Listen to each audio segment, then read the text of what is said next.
That Don't Sound Right is a podcast about talking the way we did before the internet, when you could not prove anyone right or wrong. All the expertise was contained in the people involved with the conversation. I'm Peter. I'm Cecil, and I hope you enjoy our conversations. And as you listen, if you find yourself silently saying, that don't sound right, send us a comment. You're one of us. Most of us have been on a snipe hunt at some point, on both sides. That's right. And the other thing, so to go along with that, is the smoke shifter.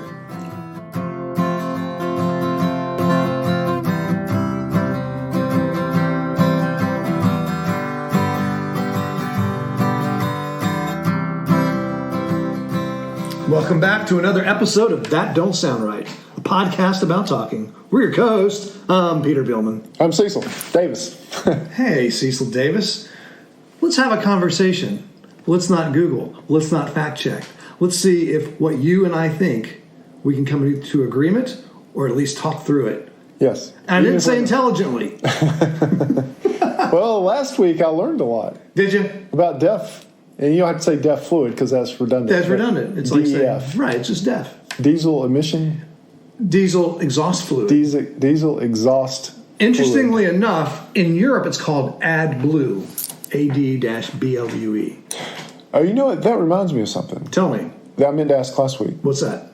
So you can buy road diesel, which is taxed. Yes. And farm diesel. Correct. Which is not taxed. Right. Now, is it true that one of them has a tint to it so you can tell whether you can look in the tank and say, oh, that's road diesel? Yeah, that's true. Yeah. Okay. The which is it? I think it's the untaxed that is dyed red.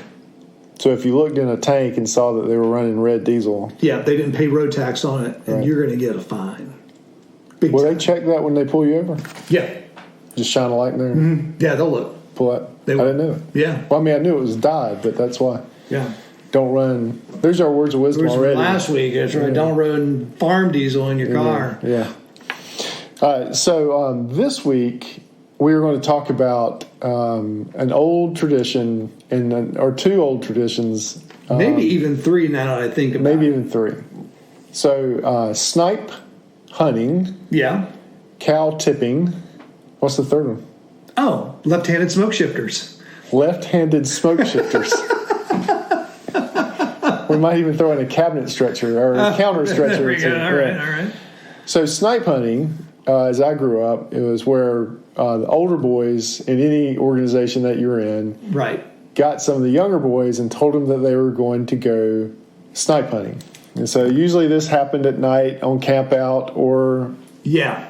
So maybe like a retreat. Retreat. You're staying in the cabins, but you're out in the middle of nowhere. And so the older boys would get together and say, we're going snipe hunting. The younger boys would, of course, want to go. And then you would lead them out into the woods. And then suddenly the older boys the younger boys were equipped with pillowcases or some type of sack. Yeah. A gunny, like a burlap sack or a pillowcase or whatever. Yeah. Trash bag.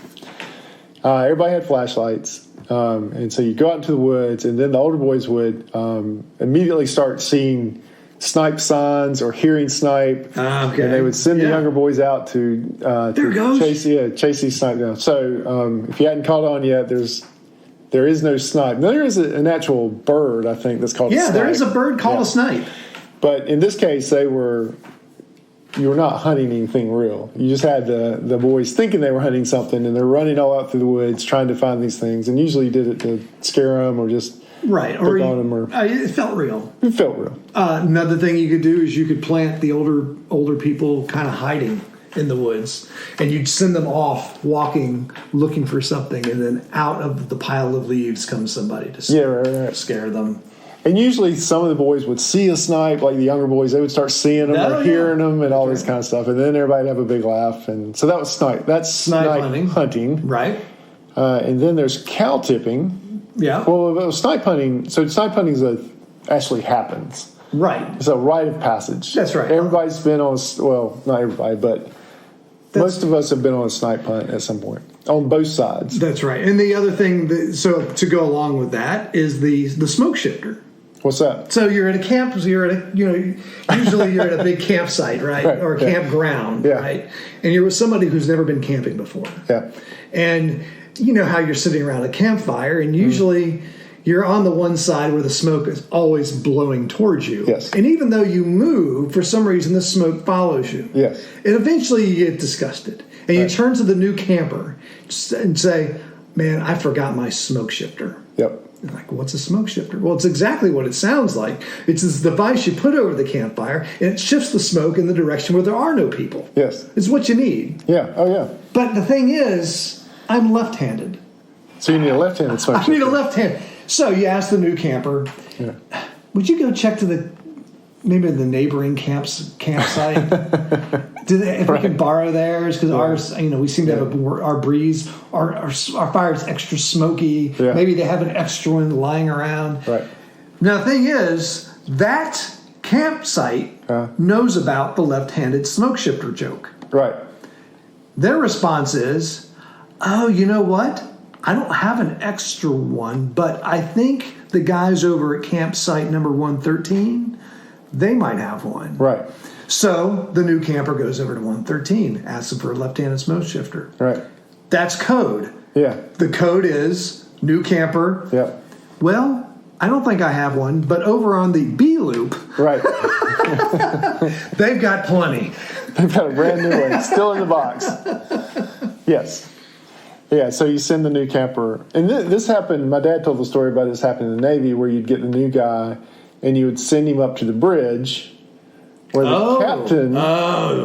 the captain's at. This don't sound... So maybe the title of this one is That Don't Sound Good. That don't sound good. And you would send him up there with a grease gun to grease the main bearing. This is like... Okay, go ahead. Yeah, grease the main bearing. So all of a sudden you got this new guy walking up on the bridge with a grease gun wanting to grease the main bearing. Now, the main bearing is the direction the ship is going in and requires no grease. So, so in college... And the captain would know all about this. The captain would say, and there'd be some hazing that goes on. Yeah, absolutely. And son, please go back below decks. Do not come here again. And then everybody, So then there's cow tipping. Now, cow tipping... This is the debatable one. Right. So we've just given you three solid examples of where somebody who's in the know messes with somebody who's not in the know. Strictly a prank. But cow tipping has always been talked to me as like, we're going cow tipping. Yeah. Okay. That is a thing. That is a thing. It's a convincing argument. It's a very convincing. What's the argument, Cecil? And people say that I have been cow tipping. Right. I went cow tipping and we went out and we tipped cows and they fall over and they can't get back up and the farmer has to deal with it the next day. Or even worse, the cow gets injured. The cow gets injured. That's why we don't go. I'm here to say that cow tipping, no one has ever been cow tipping. I don't think it's possible. I don't think you tip a cow. I think this is just something people talk about in college that never actually occurs, especially a college that might be in a rural area. Which you went to? Absolutely, I went to Campbell University, Bowie's Creek, North Carolina. Is that in a rural area? That's in a very rural area. Okay, all right, okay. Extremely rural. Did you believe cow tipping was true? 100%. I felt like when I graduated from pharmacy school, so I had plenty of education at this point, that I had somehow missed this rite of passage. I never went cow tipping.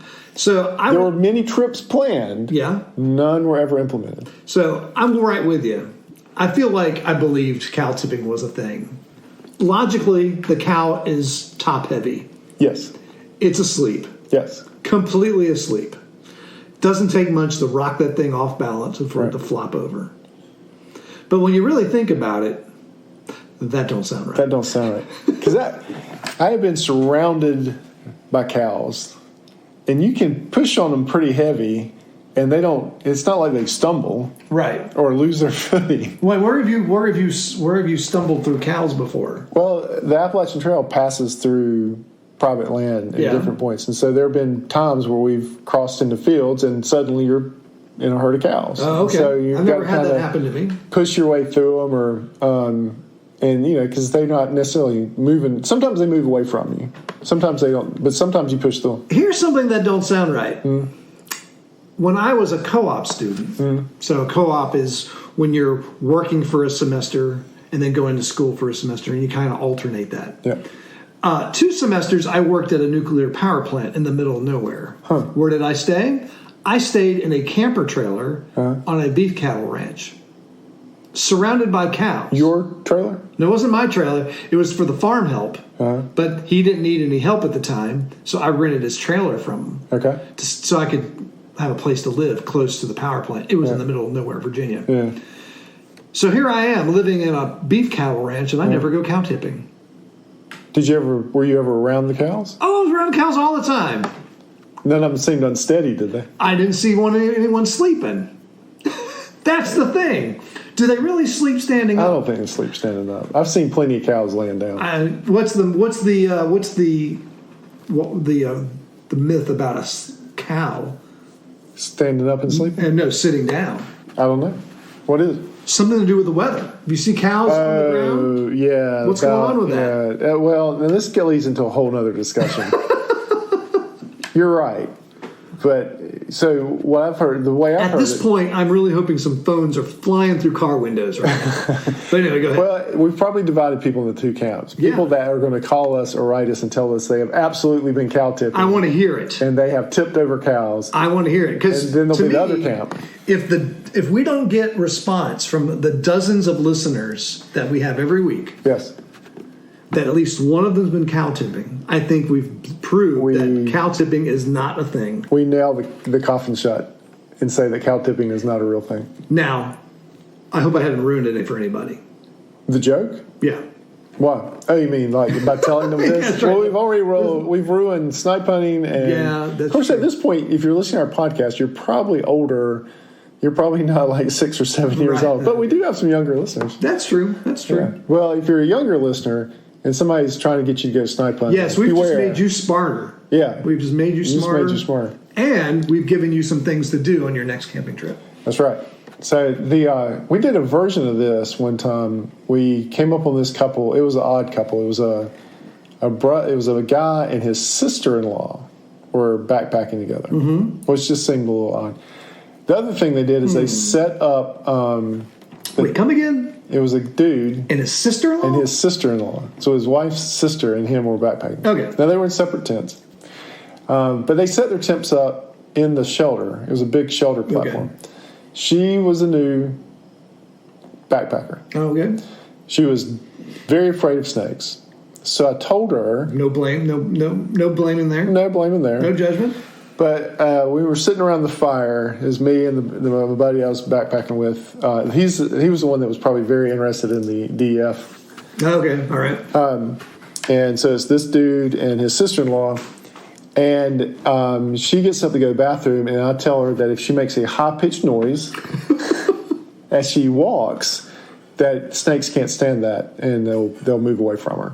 And so she, she's halfway bought in, but as she moves up into the woods to go to the bathroom, I begin to hear her going, yee!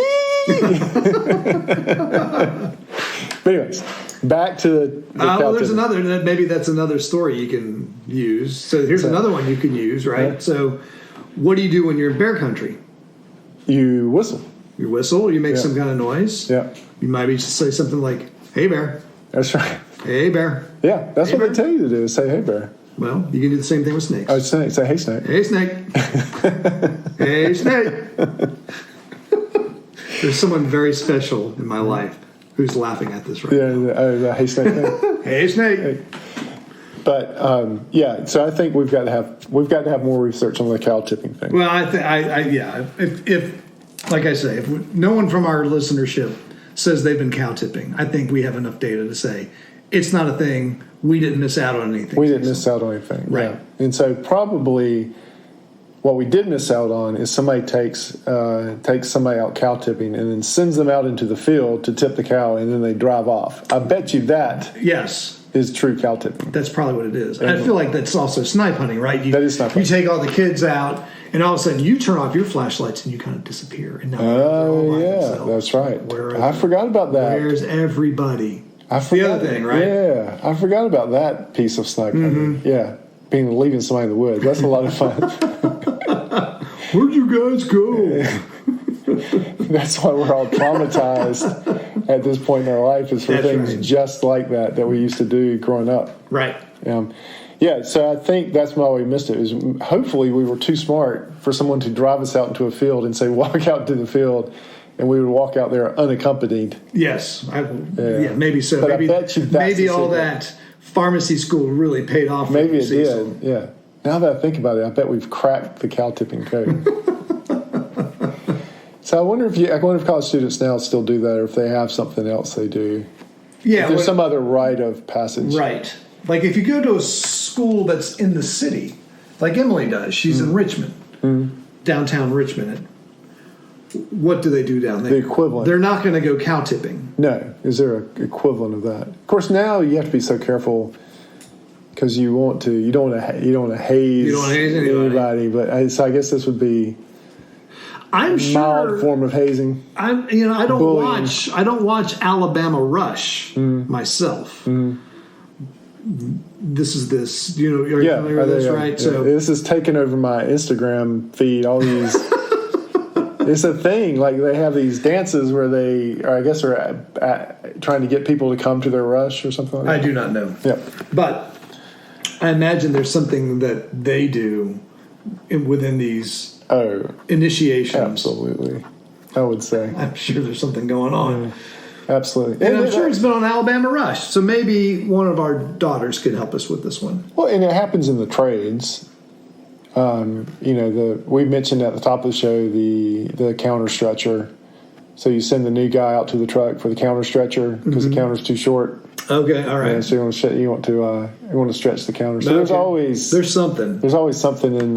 I can't think of an equivalent in pharmacy where we send because you could kill somebody. Right. Yeah, that's probably it. Let's not do any you don't want to be messing pharmacist around. hazing. All right. Pharmacist hazing. Hey, try this. Do you do anything with like the young engineers that come on? Do you have them? The young engineers. You don't send them to grease the main bearing on the.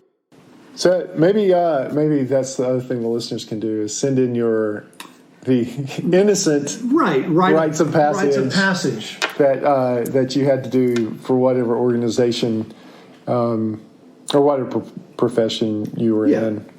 That's a good idea. Yeah, that's a good idea. So if you didn't go cow tipping, what did you have someone do, or what did they do to you? So just to recap, left-handed smoke shifter. Not a thing. Snipe hunting. Is a thing, but you don't really hunt for snipes. They're small little birds. That's right. And cow tipping, we think, is not a thing. If it was, it escaped us. What else do we talk about? Grease the main bearing. That's right. Not a thing. Yeah, counter stretcher. Counter stretcher, not a thing. Yeah. So be on guard.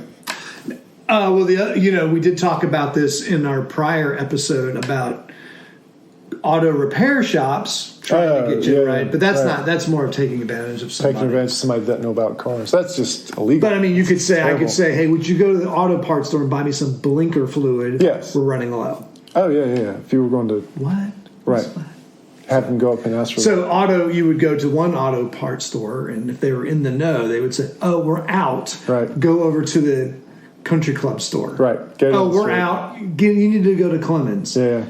I think we're out. Why don't you head on over to Statesville? I just checked the computer. Statesville store's got it. Go down to the Statesville store. Well, it doesn't sound right, but you have reached the end of another. That don't sound right. Hey, before we close, we want to thank everyone for listening. If this is your first time and you enjoyed the conversation, would you consider hitting the subscribe button on the platform where you listen? Also, think about leaving us a review or giving us a rating. And we do read all the emails. We do. We don't do it necessarily in a timely fashion, but we do read all the emails. And what I'm doing now is on the website. If you send an email, I will put your email. I'll edit it and clean it up a little. Especially if it's email you don't like, where you don't like what we said. I'll put your email on there as listener response. So, and I don't put your name there. But if you do email us and you don't mind me using your name in the response, let me know and I'll include it. So I got some great comments back on the Haint Blue. Oh, did you? I got that. I haven't heard about the Haint Blue. And I got some back on the ducks. The ducks. Yep. All right. Yeah, mostly those were just confirmations that, yes, this is a thing. Okay. Here's how it happens. But there was, someone told me that they definitely used haint blue, but there were many hues of haint blue. Yeah, there are. One of them even looks green. I mean, this green that you have in here. Yeah. This is close to a haint blue that I've seen in the Sherwood-Williams book. I sent you a picture of our blue canopy outside of my workplace that was covered in spiders. Yeah, that wasn't haint blue. Did anyone mention about their haint blue working with spiders? Mm-mm.